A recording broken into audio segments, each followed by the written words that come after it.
With this season of 90 Day Fiance the other way, I gotta tell you, the TLC has done it again. They've created these storylines, and to be honest with you, there's so many ridiculous happenings that occur on this show that it's hard for me to get my mind around it. Because there is a gentleman by the name of Osama who is engaged to a woman from Sugar Hill, Georgia named Debbie. Now, apparently Debbie has never seen this show before, because even in the 90 Day Fiance histrionics, if you just break it down to the people from the Middle East who come over here looking for citizenship, it always ends up bad. I think there's maybe 2 successful couples where the guys have come over here and they've actually continued to get married. Like, one guy is still in the Middle East with his wife, and the other gentleman is here, Ziad and Laura, I think her name is. They're still here, and he just started a job, and they're very happy with each other. But for the most part, anybody they bring over from the Middle East, it's like they handpick these guys. They find the most diabolical folks that they could possibly get and bring them over here to participate in the show.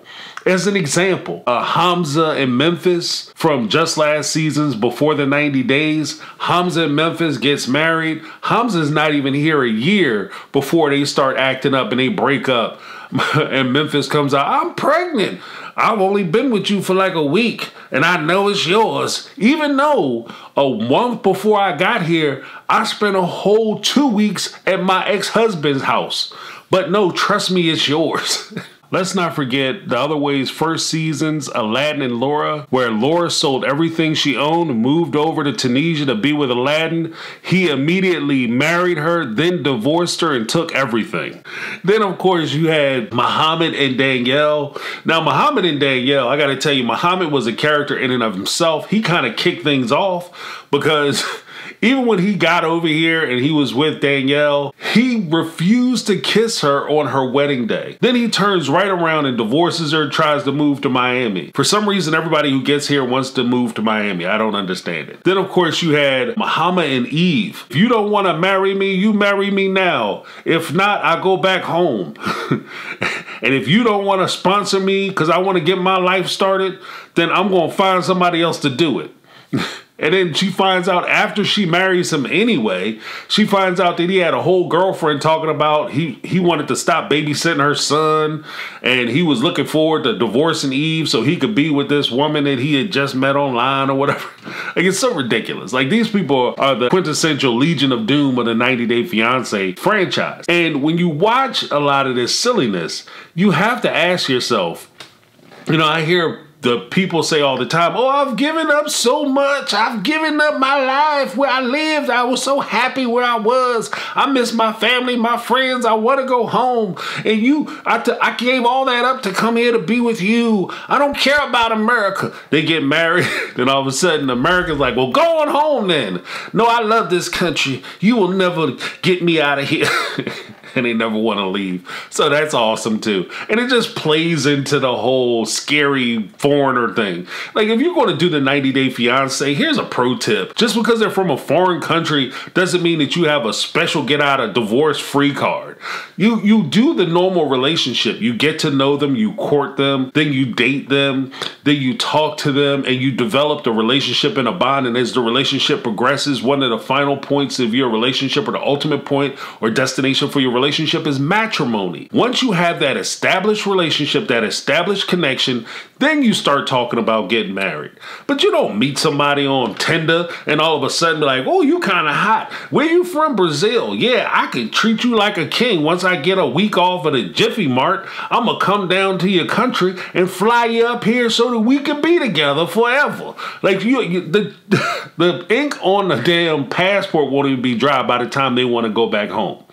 Anyway, as we get back to Osama and Debbie's situation, when Osama brings Debbie into the house, the family is celebrating, everybody is excited. And I gotta tell you, if you look at the table, you see all this spread and the food that they had out. Then the dad, he grabs the pitcher and he starts pouring the tea with the teapot in a fancy way. He's doing all these like circus tricks, and Debbie is cheering like a fool, clapping like a clown. Then the next day, She comes in. And the father thanks her. It's the father and Osama's sister. They thank Debbie for coming to take their son back to America so that he can live his life. And at that point, Debbie reveals that, no, I'm not taking Osama back to America. We're going to live here. Yay! And when she said that, I could tell from the father's reaction there was no more tea pouring. And you certainly weren't going to get the good glasses. You were getting plastic cups. Actually, when she came out and told him that she wasn't going to take him back to America, it looked like she actually said, hey guys, I think I broke your toilet. Don't go in there for 45 minutes. It's a crime scene. I have exorcised the demon. The only thing that would have been worse than that is if she would have poured booze in the tea. Anybody want some jungle juice? It's free. The moment that the sister finds out that she's not going to America, because let's make no mistake, she believes that she's going to America too. That wasn't just going to be a ticket for Osama. She was also getting out. Once they find out, the sister, she starts crying immediately, which should have been a huge red flag for Debbie, that the whole plan was to get him over to America.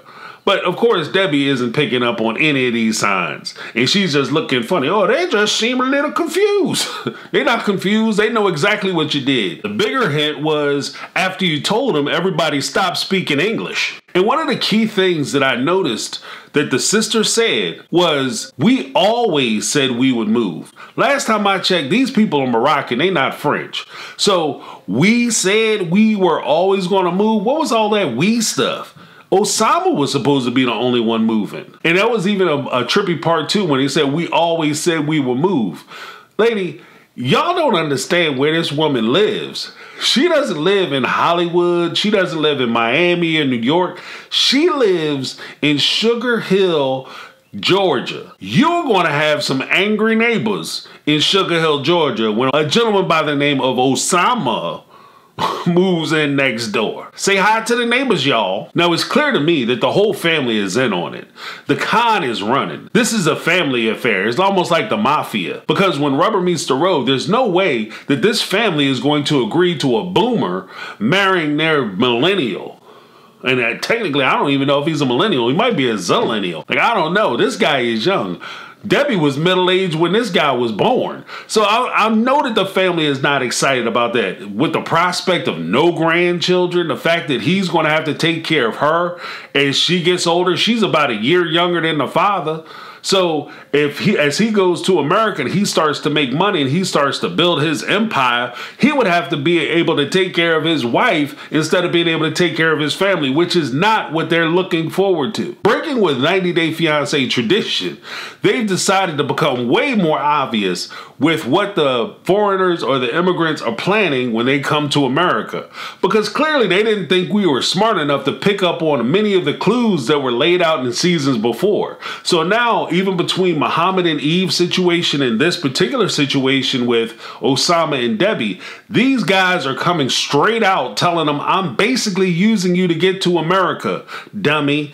Can you please just fill out the paperwork? So let's take a look and see what Osama actually had to say to Debbie as he was laying down the law. Our plan is you will come here and bring me to the USA, and I will go to work there and we start our life there. We can guarantee the future here. This is our plan, and I will from this day never change it.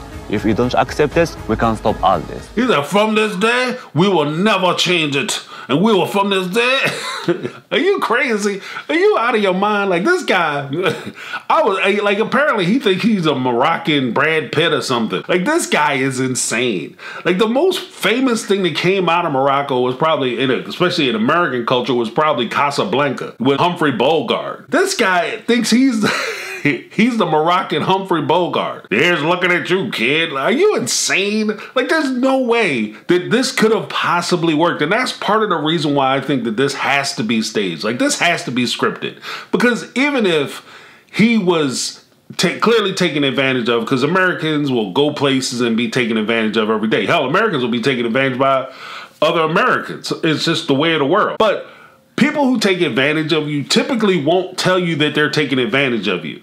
That's like a B-movie evil villain person. Like, I'm going to tell you my plans. Let me give you the manifesto of all the evil things I'm going to do to you. Like, nobody does that. So I don't believe that this is even remotely real or possible. But if it was, Debbie, why are you even still sitting there? You should have stood the hell up and said, well, thank you very much for playing. Have a good evening. And went home, packed your stuff, and got on a plane. There's no way that you would continue to sit next to or talk to somebody who would talk to you this way. Especially after, like, what, 60 some odd, 70 years of life on this planet? Are you serious? Like, this guy is younger than your son. Would you let your son talk to you like that? That's why I can't believe that that's why I can't believe that this is the case. I just can't believe it. Like, I mean, maybe if they would have, pulled a better looking guy, I don't know. Maybe it'll be like, oh, okay, she's so handsome. He's just blonde enough. But this guy, I mean, wow. Are we serious? And I'm an artist, and I'm looking at the painting he's doing. It looks like something out of kindergarten. That poem he read, oh my goodness. Are you serious? Like, this is what's wowing Debbie. Like, I don't know what's going on in Sugar Hill, but they are certainly not the Sugar Hill gang that I grew up with. My name is James. This has been my take on reality, and I'm out. 'Cause I've been living life right like